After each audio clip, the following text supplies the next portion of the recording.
I have a brand new episode of the Better Listen Up with Evan J. Thomas show. It is back, and this episode features my interview with Glen Bridden, the vocalist of the metal band Two Shadows, as we talk about their new song, Mad God, his favorite horror flicks, the haunted attractions and locations the band has checked out while they were on tour, his favorite cities and venues, and ones that they want to hit up as well, how Two Shadows handles balancing out songwriting, social media, and life in 2024. Also had to throw in the influences question, but in my own unique way. And you have to hear and see what Glen revealed during our first thing that comes to your mind questions. All here on a brand new episode of the Better Listen Up with me, the one and only Evan J. Thomas. Here we go.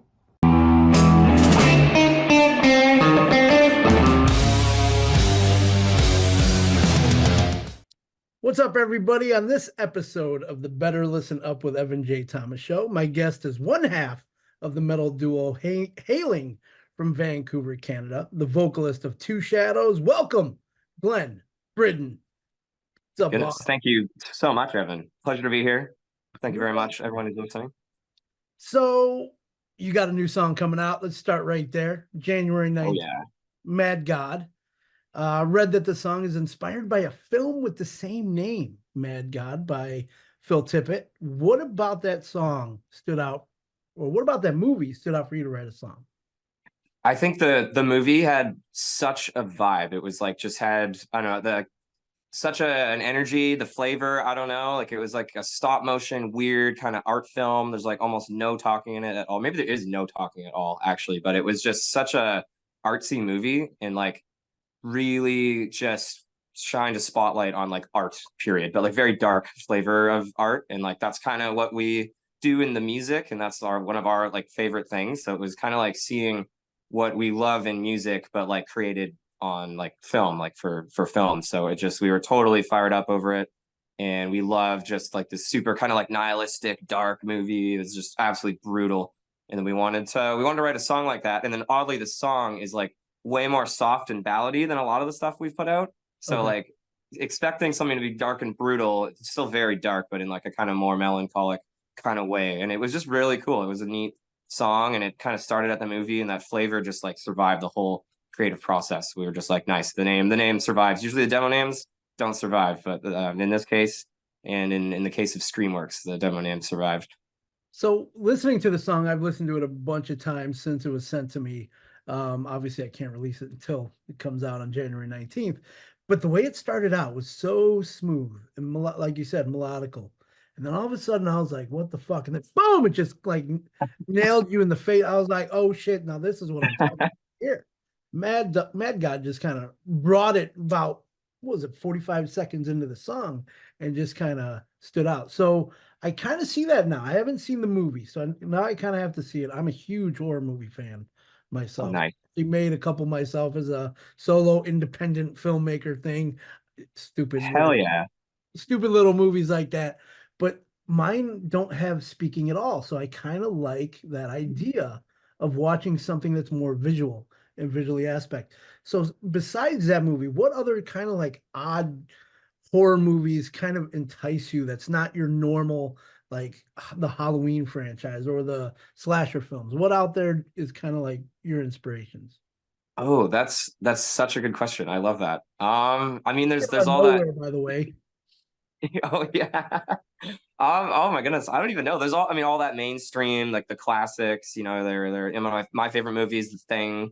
I love like the kind of cosmic, existential, like really like melts your brain kind of stuff. But I mean, I don't know. Like Mad God, the movie's it's quite a deep cut, and I don't know if I like really go into much else that's more of a deep cut than that. That one's like pretty, like, I don't know. It had already been out for a year even before I saw it. So I don't know, maybe it wasn't as like kind of widespread, I guess, as like all of the, you know, the main franchises that get all that money to push them everywhere. But like, oh, that's tough. I mean, like The Thing, Mad God is probably one of my favorites. And like, I don't know, I also love the cheesy ones like Freddy vs. Jason. Yeah, like okay. That was such a good movie. Like I saw that recently, and I'm just, I don't know if we'll get the Freddy versus Jason inspired song, but we did get the Mad God one.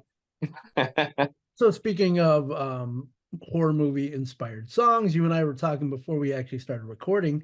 Ice Nine Kills as an inspiration. Obviously, they've been doing a lot of the horror movie genre songs. That's basically their last two albums and a bunch of their singles. Do you have any aspirations of like following suit on doing something like that, or you just kind of go off on your own like you've been doing? I mean, that was a topic when we were doing this song because, like, yeah, Ice Nine did it and like they did it so good. Like, I don't know how, like, no, you can't do an album of horror movie themed songs now. Ice Nine is like, it's so, those albums are so good. Like, you'd be crazy. And that was on our minds. We are like, okay, well, we don't want to like rip off Ice Nine Kills, obviously, but we do want to do a song about a movie. So we had to kind of find a way to kind of just take the, a clever road through it without it being like too ice 90, I suppose. And like it is kind of like it starts right away, it starts off with like a piano and like Yeah. a big melody. So it's like, okay, now it's instantly kind of ice 90, but you know what, whatever. Like it's all awesome. We love all those songs. We love that band, and to do something that's like similar, and we think that it was like went good. It's not too much of anything. It's kind of nice. So we were happy with how it turned out. And at the end of the day, it was just like, you know what, let's go. Let's just we love the song so much. Tristan and I, that was the easiest time ever for us to write a song. It was just the most natural thing for us, and we were like, you know what, this is cool. We like it. We're gonna put it out, just straight up. So I know I don't want to get too far ahead of ourselves since the song is coming out on January 19th. Any possible albums or any other singles going to be coming out after this?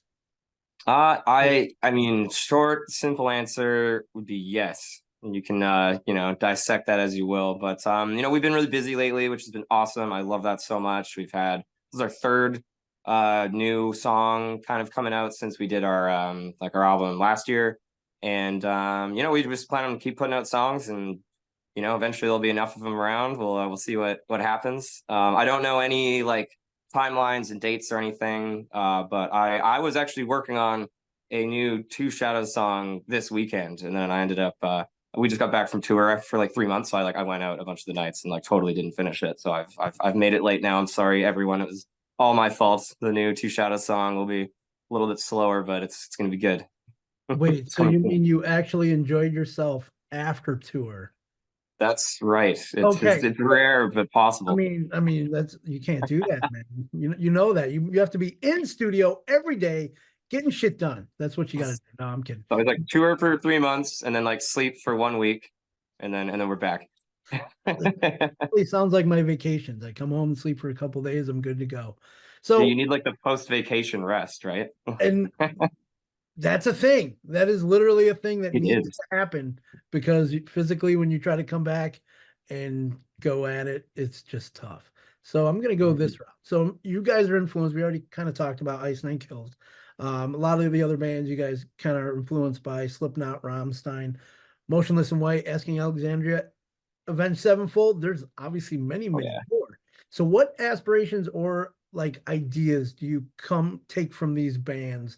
Obviously, when I do what I do, I kind of get inspirations for things, whether it's graphics or um, photography or film. I get aspirations and just ideas. I don't steal stuff, but I kind of come up with my own ideas. How do you kind of go about that?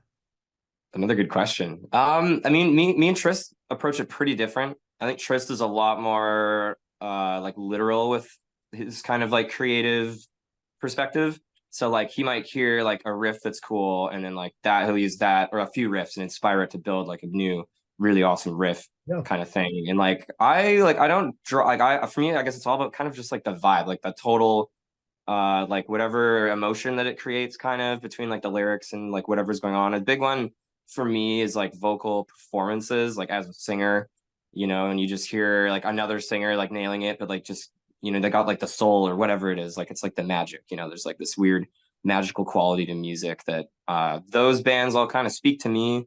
They got that kind of like just sort of darker tone to them, especially, like Avenged in certain parts of Asking Alexandria, and like my favorite band, Opeth, like they all have this sort of like kind of darker quality to them. And that's what I really love. And Tris really loves that too. So that's kind of like the immediate reason, like all those bands. And you got your Ice Nine and your Motionless in White and stuff too. Like, it's like that kind of culture and that sort of like, I mean, the goth stuff, like naturally, like, dark this, dark that. It all kind of fits into a bit of a box in that way, which is really cool. And it has that quality in common. But like, oh, I don't know, there's just a little bit of everything. I think it's just it's like a lot of those artists too, like I love like their whole entire catalogs. as well, so you How can can you not? get another perspective of like their evolution too. Other sound is like kind of like this, now it's kind of like that, but it stays like the way that it stays consistent over all that time is like really fascinating to me, and that's kind of like that the real root of the artists, and I'm just so obsessed with that thing and that kind of stuff, and play it into the Two Shadows stuff as best I can, but we approach usually each song pretty fresh. It's not usually like, oh, we're gonna do a thing like this, or like in the case of Mad God when we watched the movie and it was like, okay, there's the next one, but like we've never done a movie song. Would we again? I don't know, maybe, but no plans. But we kind of just whatever catches our attention. That's kind of the next thing, I suppose. And those bands happen to catch our attention often enough. And their live shows, all those bands that we just mentioned, their live shows are fucking phenomenal.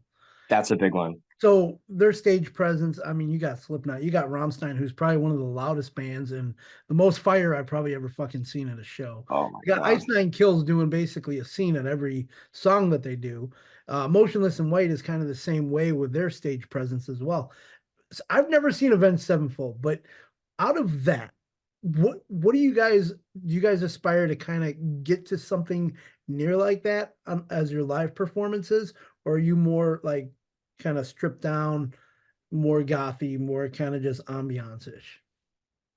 We like the big shows, like that's those all those bands, like those big shows, like you just said. And it's been interesting for us because like we haven't had access to like enough stuff necessarily to do a big show, or like we're opening a Yeah. lot. Oh, for sure. But on these last tours, we just were out for like 3 months, and we like Trist, he had access to a wood shop, and he built like all this stuff, and we got all these things printed out, and we finally actually had like the makings of a show to take on tour, and we could actually use it as like the headlining band on this last tour.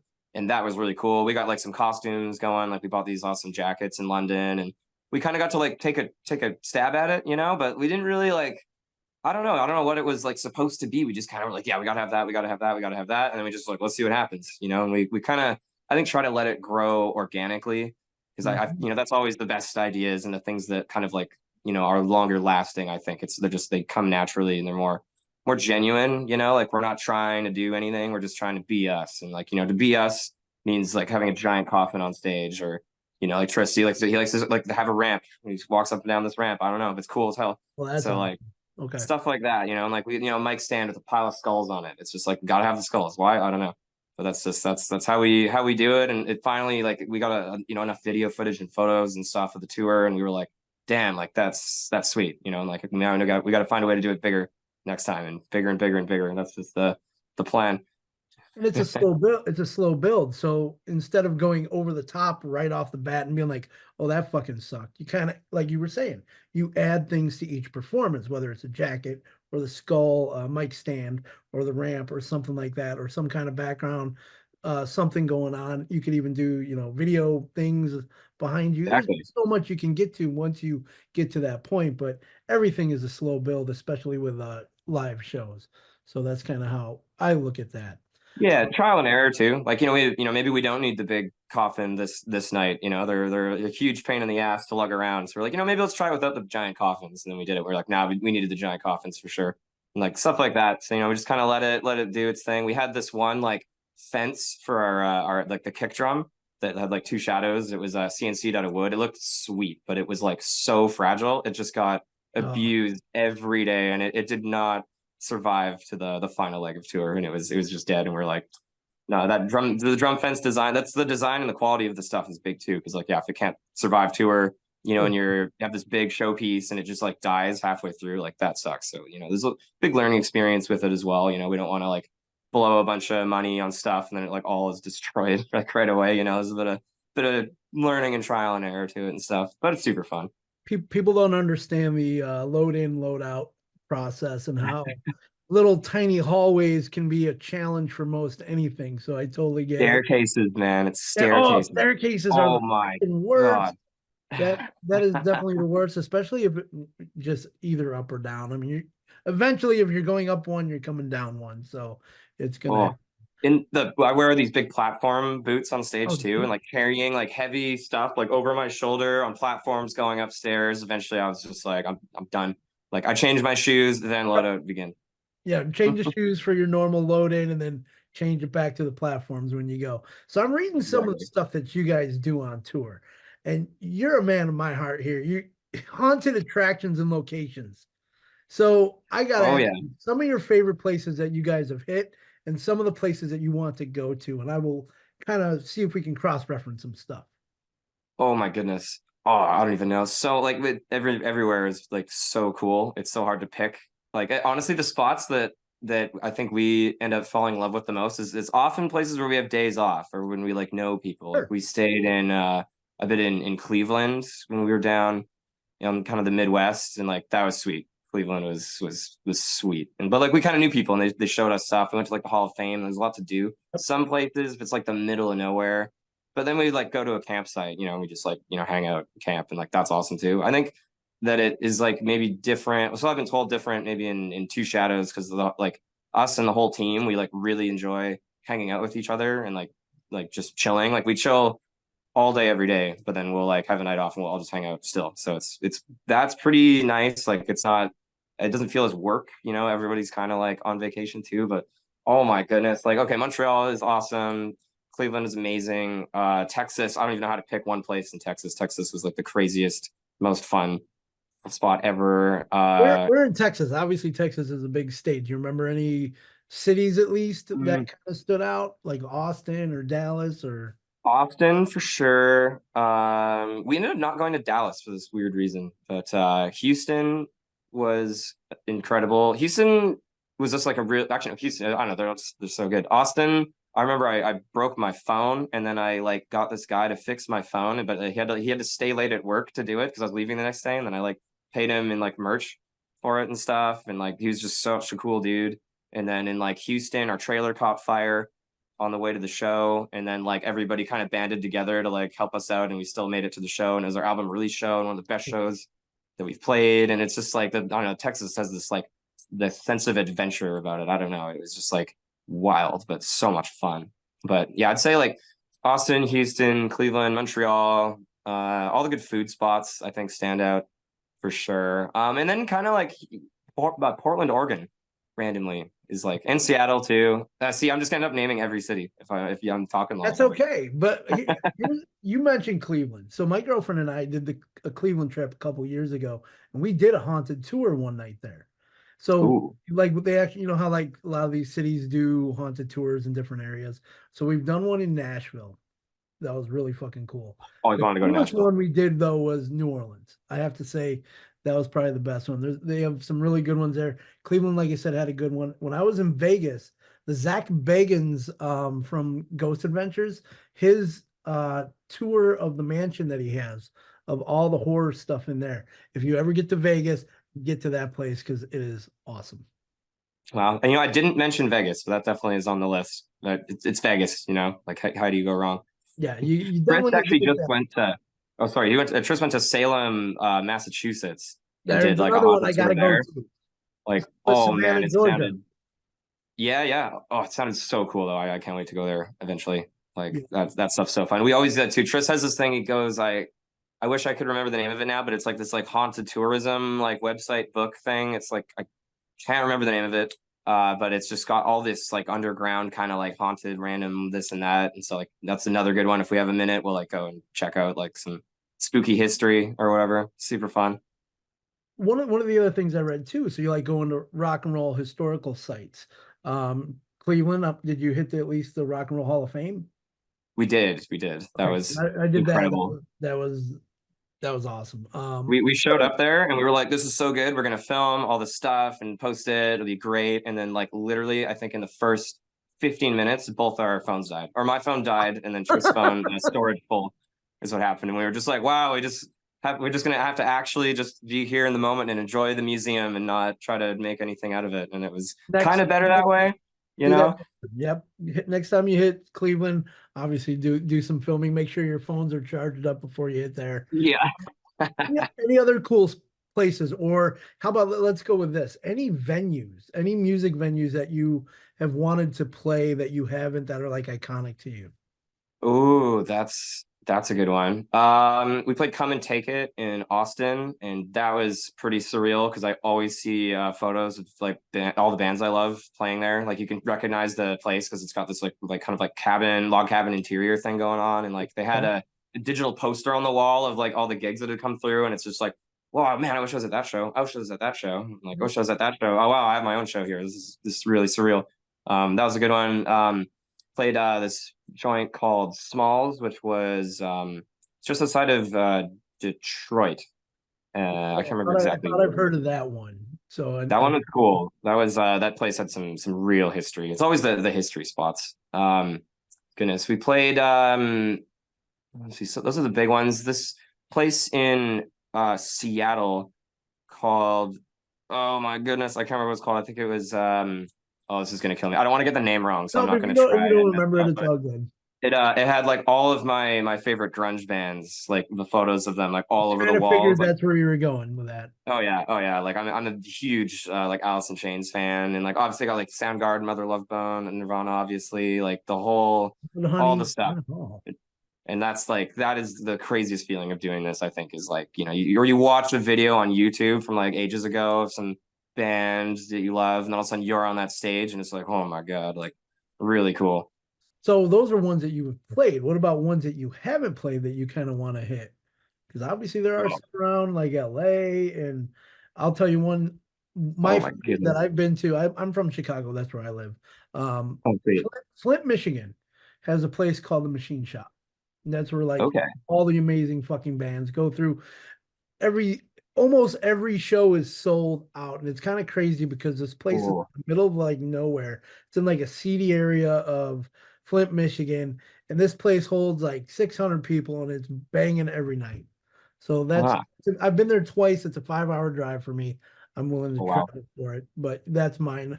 Any that you, on your list that you want to play? Oh my goodness. I don't know. I've never thought about that. I'm always so like Wow. stunned when I even get to a venue that I know about. I'm like, oh, I actually know this venue, and I'm walking in for Whiskey the a first Go time. Go. How about there? Let's start there. I mean, with obviously every arena in North America, will some actually big one for me, honestly, would be some of the Europe festivals, like Oh, like Walk In and Hellfest and stuff. that'll Like, be sick. like I've seen a billion videos online of all my favorite bands playing those stages. I mean, there's so many stages, and like our drummer Josh, he goes out to Hellfest like every year, and he just like knows all the stuff. So I bet you that's going to be really cool for him. And we're trying to work that out. We're really hoping that that is like in our future playing at some of those places, and there's some conversations, whatever. I'm like, fingers really crossed because I think that would be maybe my number one would be to play like I mean, like any stage at like Hellfest or Walk-In or something like that. Right now, and then who knows where all my mind will be later. But that's In the been future, all for I'm sure. thinking about. Yeah, we'll see. Well, hopefully, fingers crossed. It'll happen. It'll happen. So been looking at your social media, mainly your TikTok stuff. So for me, I'm still kind of new to the TikTok world. How did you guys approach it? Did you have a plan, or did it just like come out of nowhere? How did all this become? Because you guys have a pretty good fucking following of what you got going on. Yeah. Oh, thank you very much. We're proud of how all that's gone. That's helped the band so much. Just having like access to people in that way. Like even though we kind of have the second facet of Two Shadows now, which is the comedy skits, which is super fun also. So we Those love it. But like it's I don't know the best way I think to describe kind of like social media or like pop culture stuff is it's like fishing. You gotta kind of like you keep casting the line. All of your attempts, your videos are like similar or the same, but eventually something catches, and then you catch that fish, and then you got to know what to do with it. As soon as you've got something, like we had a video that did like 3 million. We were doing like 1,000 views. It was good for us for a video. That was really good for us. And then all of a sudden it was 3 million, and we were like, okay, hang on, Oh, like what do we do now, right? And then that was when we had to like kind of buckle down and take it more seriously and be like, okay, people like actually really care and are interested in this, so we need to like find a way to like hone in on that and like do something awesome that people are going to enjoy, that we're going to enjoy as well. And that ended up just being like the Goths and Gothic Places series. Like it started when we did one in a wood shop when we were building our tour van, and like we were building the furniture, and Trista's on the table saws, and then I was like, dude, like I think he had like a bit of makeup on or something. And I was like, if you were in full makeup, that would be the funniest thing ever. And he was Yeah, like, oh my right. God, And totally. And building then was stuff just like, on there, for sure. right. And he's like spraying sawdust everywhere. And it was just the goofiest thing ever. And then we put that out and nobody watched it at all. But we thought it was so funny. We did we did like two or more. And then finally we did the same joke ish, but we went to the beach. And that was when when everything changed. And we just like, we do videos like that all the time now. It's like as soon as we can think of a good idea for like a goths and gothic places video, that's like a high priority for us just because it's so popular. People love it. We love making them. It's like such an awesome thing that happened. But like definitely it's become a lot more methodical, I would say. Like we're trying to get back into just like going out with a camera and just filming random stuff. Sure. Because I think it kind of got like when we took it more seriously, it just got more structured, and then that kind of like takes away the spontaneity a little bit. But it's an evolution, and we're growing. We've never done this before, so we're just kind of throwing shit at the wall, see what sticks in a way as well. But yeah, it's fun stuff. So that I was kind of gonna ask a little bit about that. So being in a band, obviously you're not just making music anymore. You're not just trying to put out merch anymore. You guys, by the way, you got some fucking stellar merch on your website. I was checking that out too. Oh, thank you. Where you go to their website, check out Two Shadows merch because it's incredible stuff. But you're also social media gurus now too. So there's a lot more going into than just playing music or writing music. It's a business and not everybody can sustain it. So how do you think this is how I see how bands kind of falter is you only stick to one thing, but you don't do it all, or you do it all, but it's so muted out that you lose Mhm. focus on things. So what kind of balance do you guys have with doing this stuff? Hmm. Another great question. I'm sorry, it's very intellectual bullshit that I just came up with out of nowhere. So No, this is awesome. I love these types of things where it actually like I get to think and I'm like, ooh, like, yeah, good. I like exciting. you thinking. I I don't haven't want. thought about that.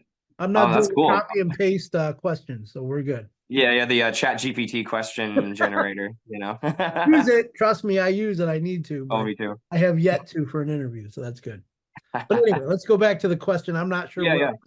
but let's see what you Goodness. Oh my, what was a yeah, yeah, right. The balance of music balance. writing talents, balance of everything. I think that the like back in the day you could just you write a good song and like everybody swarms to get involved and stuff, but like there's so many people writing so many good songs now that it's like your good songs won't stand out the way that it used to. So like there's kind of two ways. Like one, you need to be rich and have like a team, and then you're good. And you can just write songs, Not wrong about everyone wins. Or if you're not rich, then yeah, you got to find a way. Like people aren't gonna just all flock to you and promote your music for you and do it all for free. So if you're not gonna pay them, that means you got to do it yourself. So that's kind of I think where social media is the greatest thing that's happened to music in that way, where you actually now as the artist have access to the tools to reach all these people. But then now in the same way everybody's on social media doing the exact same thing, so it's always about like kind of breaking through and pushing out. But like the artists have so much control right now that like you gotta play it like you gotta just talk to people that know and learn and try to understand how to build that kind of like business infrastructure to have enough social media reach and enough be like good enough at that your music can like slide down that path that you've carved to make it to fans. And I mean that's obviously my takeaway because that's what we've done to get our music out there. But there's a lot of bands that just write these awesome songs and they're just like, okay, now what? And it's just like, oh, the answer to that is a long multi-page textbook at this point. But it's just about accessibility in a way, and then it bleeds in everything, and especially like if your music sounds accessible or if it's the mix is good, and then you got to write a Spotify pitch to get it on an editorial, which makes a really big difference. But I think a lot of artists like you know that now and you have access to that now, whereas before you'd finish the song, you'd hand it off, and then you get your check at the end, which is pretty nice. But it's just and nothing can stay the same forever, so it had to eventually change, and now we're here, and it'll be different again later. So I'm just glad that we found a some way to break through of the current music kind of establishment. But how to hold it together, I don't know. Me and Tris just meet up like almost every day or as much as we can, and we go over what's going on and make a plan. We're gonna film this day, we're gonna write this day. Keep everything on track, stay busy. You know. And a little disclaimer: Glenn has not paid me any money to be on my show, so we're good. And I haven't paid him anything, and I'm going to be doing this for free. I always do it for free. Nobody ever pays me shit to be on the show. So That's why Evan's the guy. That's why Evan's the guy. And the Badass Radio Network, where you'll hear your music once it's released. Obviously, not before that, but yeah, that would be cool to do that. So, look, doing the social media stuff. One thing that I always kind of am intrigued about. So, do you do you as a person or you as the performer when you're on social media, when you do your videos? What's the balance with that? Nice. Again, nice question. It's it's I think I would describe it as a kind of parody or character of myself. Like I'm me, but I'm just a little exaggerated. Like I don't actually act like that in society, but like I kind of do like a little bit, but like on the camera it's more like times 10. So you just find the like funny things and kind of bring them out. And like Trist is the same with like his kind of like Trist character. Like it's not far off in all honesty, which is like makes it even funnier. And I think that we laugh at some of the jokes because like you do it on camera all goofy, but it's like, oh, you totally do that on like a normal day. So it's a bit of a blurry line, but I think it's just I don't know, it's about the fun. Like it's gotta look fun, and in order for it to look fun, it's gotta be fun. So you gotta actually have fun making the videos. Which is really ironic because we look miserable in all the videos, but we're like trying hard not to laugh. And I think that's kind of the biggest thing that catches people, is because like we really are trying not to laugh the whole time. And like that's kind of the main like funny thing about it. It's like, oh, when are they gonna break? And like maybe sometimes we do. We always like throw it in really rarely. So like it is there. We do break sometimes on camera, but it's like, you're always looking for it. And that's, I don't know, keep it fun. That's how you keep it real. Keep your feet on the ground. Don't get all crazy hot-headed about things. So I'm figuring once I start watching more of your music videos, I got to try to figure out when you broke right after the when it was said cut. So be like, Then I was thinking more on the TikToks. The music videos, TikTok, those okay. are a little bit easier. Well, I don't know. They're sweatier for sure. But they're they're kind of the same. I don't know. I mean, we're not really like laughing or doing like super crazy stuff. It's like, like more like a show, but you didn't need to like play the song like 100 times in like one day, which is like a lot of work. So by the end, it's those looks are genuine when we look, tired and like, oh, distraught artist. It's like, oh yeah, this is my 14th time singing the song in the last 2 hours. I'm like dying right now, but it looks great on camera. So, we take it. All right. I got a little interesting scenario. Let's do like a couple quick one-hit questions with one answer. You ready? Okay, I'm ready. First one, favorite horror movie? The Thing. Okay. Second favorite horror movie? Sorry, I remembered you said The Thing earlier. I should have remembered that. Oh, I don't know. I always oh my goodness. That's so tough. I'm so torn. All right, let's go with this one. If you could play any horror movie in any movie, who would it be? Any horror movie villain or character? Freddy Krueger. Okay. Next, Yeah. Favorite current vocalist? Oh man. It's Anders from In Flames, I think. Yeah. Takes the cake. Fucking I love his vocals so much. Just saw them through. It's so good. Favorite all-time vocalist? Well, I know where you might be going, but I want to hear it from you. Probably Michael Ackerfeld from Opeth. I think he just wins for me. Okay, I thought you were going Lane Staley, but I missed that one. Lane Staley is up there. Lane Staley is also up there. I'm so torn. Lane Staley may be tied with Ackerfeld. Ackerfeld's got a lot of personality that I like. Staley is like, his technique is so crazy, and like his tone and stuff. So like he's more like of like exotic, and I'm in awe of that, and I love that about him. Whereas Ackerfeld is like his character and his persona and his like kind of style and stuff is what catches me there. So I think that I kind of relate a little bit more to that. But like, yeah, Staley being a huge one. Anders, obviously. I like M Shadows a lot from Avenged. Yeah, I thought in their newest mix he got done a little dirty in the MP3 compression. He sounds really old, but still great. So I still love it. All right, favorite snack while on tour? Oh my goodness. I think probably Cool Ranch Doritos or That's maybe still a microwave thing? popcorn. Yeah, it is still. Oh yeah, it's still on the Two Shadows bus. It's still a thing. Or Pringles, perhaps. I like a Pringles? good Pringle.